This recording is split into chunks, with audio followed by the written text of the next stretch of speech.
Shivam coaching classes में आप सभी विद्यार्थियों का हार्दिक स्वागत और अभिनंदन है। आप सभी को जय बाबारी। आज हम कक्षा 10 की विज्ञान विषय का एक मॉडल पेपर लेकर आए हैं जो आपको परीक्षा की दृष्टि से महत्वपूर्ण साबित होगा। तो चलिए हम छोटे छोटे सवालों को हल करने की कोशिश करते हैं जो परीक्षा में आपके लिए इसी पैटर्न पर आएंगे। पहला सवाल अपने पास में आ रहा है, वो ये आ रहा है। पहला सवाल ये कह रहा है कि लेड ऑक्साइड प्लस कार्बन, जब हम उसकी क्रिया करवाते हैं तो लेड प्लस कार्बन डाइऑक्साइड इस अभिक्रिया के संबंध में असत्य कथन कौन सा है। असत्य कौन सा है कि इसमें सीसा अपसहित हो रहा है, कार्बन डाइऑक्साइड उपसहित हो रहा है। ये दोनों गलत कथन है, यानी a is right optional. Carbon उपसहित हो रहा है, बिल्कुल राइट है। लेड ऑक्साइड अपसहित हो रहा है, बिल्कुल राइट है ना। अपना राइट आंसर होगा वो ए इज राइट आंसर माना जाएगा। वायु में लंबे समय तक उद्भासन से सिल्वर की वस्तुएं काली हो जाती हैं। ये किसके बनने से होता है? तो वो होगा सिल्वर सल्फर, इसके बनने से होगा, यानी स इज राइट आंसर माना जाएगा। अगला सवाल अपने पास में आ रहा है। अगला ये है कि वायु में एल्कोहल किसके साथ हाइड्रोजन गैस उत्पन्न करता है? एल्कोहल होता वो यानी सोडियम के साथ मिलकर हाइड्रोजन गैस उत्पन्न करेगा। फेरस सल्फेट को गर्म करने पर होने वाली अपघटनीय वियोजन क्या कहलाती हैं? तो वो ऊष्मीय वियोजन कहलाती हैं। अ is right optional. Dhawan soda यानी सोडियम कार्बोनेट में क्रिस्टल जल के अणु हमेशा 10 होते हैं। ऐसे सवाल आपको दोस्तों पढ़ के जाने हैं, ऐसे आपके सवाल जरूर आएंगे। अगला सवाल अपने पास में आ रहा है, सवाल नंबर 6 कि एल्काहीन का सामान्य सूत्र कौन सा है? एल्काहीन तो वो होगा CnH2n+2। ये एल्काइन है, ये एल्केन है, ये कीन है। ये इस प्रकार के दोस्तों आपको समूह 3 भागों में बांटे गए, आपको सूत्र याद करने।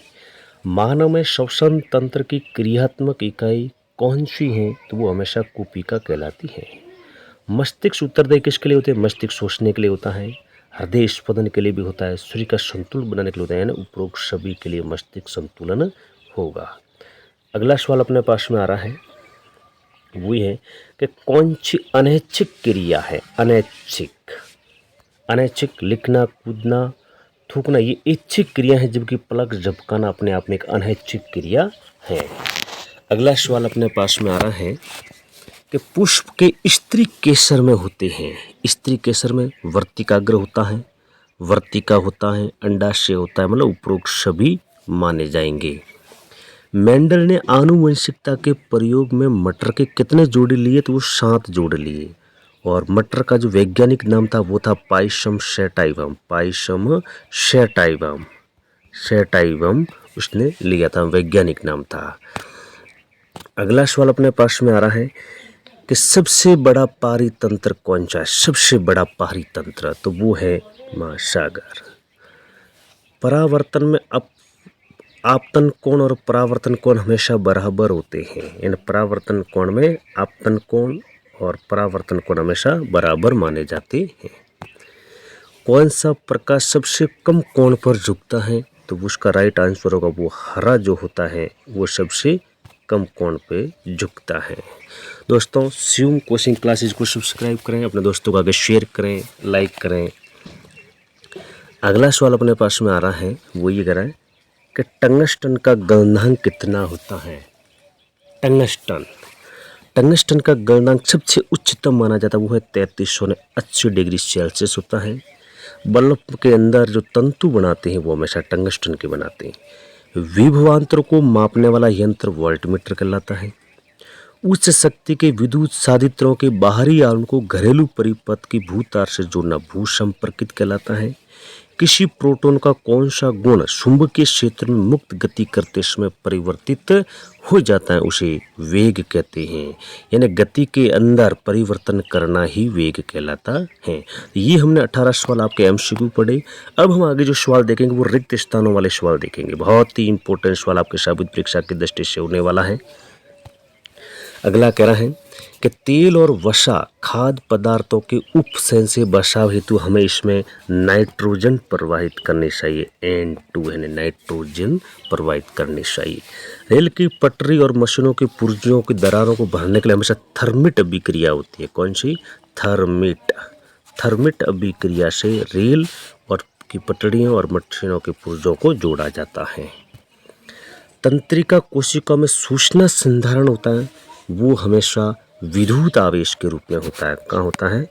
विद्युत आवेश के रूप में होगा। आहार श्रृंखला शाखान्वित श्रृंखलाओं का एक जाल बनाती है जिसे हम आहार जाल कहते हैं। क्या कहते हैं दोस्तों? आहार जाल कहते हैं। किसी विद्युत परिपथ में परिपथ के प्रतिरोध को परिवर्तित करने के लिए धारा नियंत्रण का प्रयोग किया जाता है। क्या कहते हैं? धारा नियंत्रण का प्रयोग किया जाता है। चुंबकीय बल रेखाएं हमेशा उत्तरी ध्रुव की ओर प्रतीत होती हैं। चुंबक के 2 ध्रुव होते हैं, उत्तरी और दक्षिण, तो हमेशा उत्तरी ध्रुव की ओर बढ़ेगा। अगला सवाल अपने पास में आ रहा है दोस्तों, इस प्रकार के हमारे पास में MCQ प्रश्न थे। अगले सवाल हमारे पास में आ रहा है वो इस प्रकार के सवाल है। देखो अति लघुतरात्मक छोटे छोटे सवाल हैं जो आपको परीक्षा में एक एक नंबर वाले आपसे सीधे सीधे पूछे जाएंगे। पहला सवाल कह रहा है कि श्रृंखलन क्या है। मतलब सीधा ये है कि कार्बन के परमाणु होते हैं। किसके? कार्बन के परमाणु जुड़कर एक श्रृंखला बनाते हैं। क्या बनाते हैं? श्रृंखला बनाते हैं, उसे श्रृंखलन कहते हैं। और कार्बन का ये गुण होता है, उसमें श्रृंखलन पाया जाएगा। शत्रु संयोजक होती, बाहरी कोश में 4 इलेक्ट्रॉन होंगे, ये हम लोग कार्बन के उस गुण होते हैं, इसे श्रृंखलन कहते हैं। अगला सवाल अपने पास में एक अभिक्रिया दी हुई है। इस अभिक्रिया को देखने के बाद हमको बताना कि इसमें कौन सी उपसयन है और कौन सा अपसयन है। तो उपसयन यानी हाइड्रोक्लोरिक अम्ल, एक प्रकार का अम्ल है, वो उपसयन है, हाइड्रोक्लोरिक अम्ल। और MnO2 मैग्नीशियम जो है वो होगा अपसयन है। वो क्या है? अपसयन। एक के अंदर इलेक्ट्रॉन बढ़ रहा है, दूसरे के अंदर कौन से पदार्थ ये क्रिया कर रहा है।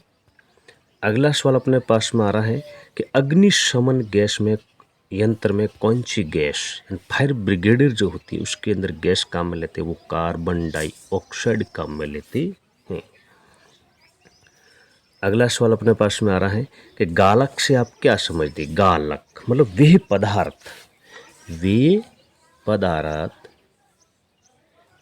पदार्थ जो अयस्क में, उपस्थित अम्लीय अशुद्धियों को दूर करता है। अशुद्धियों को क्या करता है? अशुद्धियों को दूर करना, यही गालक कहलाता है। अशुद्धियों को दूर करना ही गालक कहलाता है। अगला सवाल अपने पास में आ रहा है कि रसारोहण से आप क्या समझते हैं? रसारोहण मतलब पौधे होते हैं ना, पौधों में जड़ों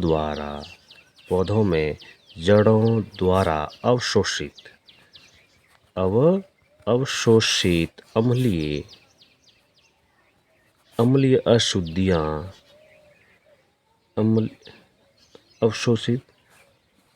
अवशोषित जल खनिजों को ऊपरी सतह तक पहुँचाना, ये क्या कहलाता है? अगला कहता है कि पादप गतियाँ कितने प्रकार की होती हैं? तो पादप गतियाँ होती है वो 2 प्रकार की होती हैं। पहली आएगी वो ये आएगी अनुवर्तनी, और दूसरी होती है वो होते हैं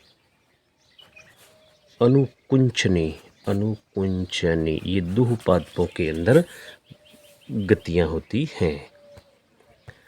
अगला कहता उभय लिंगी जीव किसे कहते हैं? उभय लिंगी जीव वे जीव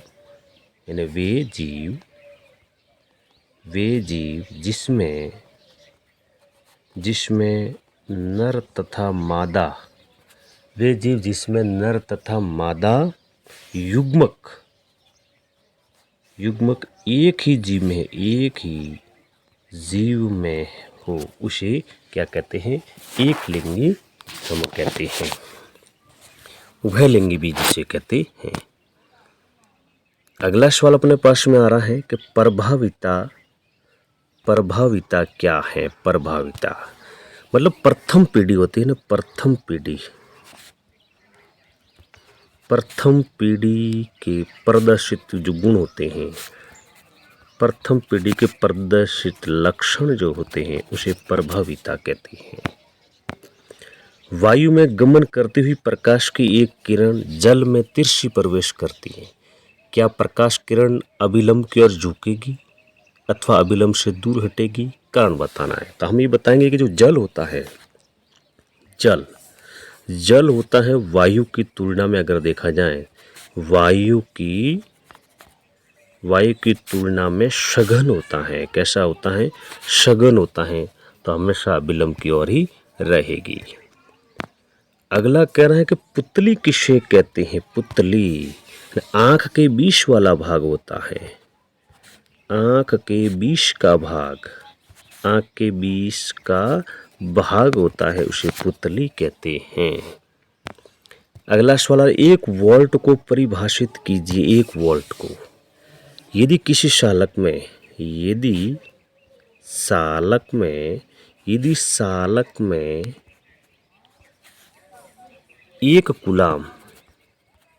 एक कूलम जो आवेश होते हैं, एक कूलम आवेश होने में 1 जूल कूलम खर्च होता है, उसे हम आवेश कहते हैं।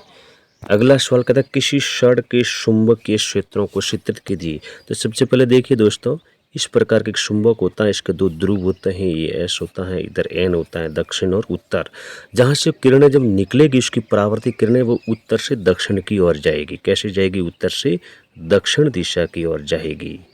इस प्रकार से जाएगी, यानी उत्तर से किस में जाएगी? दक्षिण दिशा में जाएगी। तो यहाँ से किरण अंदर प्रवेश करेगी, यहाँ से बाहर निकलेगी। इस प्रकार के आपको सामान्य चित्र बनाना है। तो देखिए दोस्तों, हमने छोटे छोटे सवाल आपको सामने लेकर आए हैं। आगे और भी छोटे छोटे विज्ञान से संबंधित सवाल, गणित से संबंधित सवाल लेकर आएंगे। आप शिवम कोचिंग क्लास को सब्सक्राइब करें, अपने दोस्तों को शेयर करें, कमेंट करके दोस्तों जरूर बताएं कुछ क्लासेज कैसी चल रही है। आप सभी को धन्यवाद। जय हिंद, जय भारत। हे हंसने रे बोलो मन ने बोलो।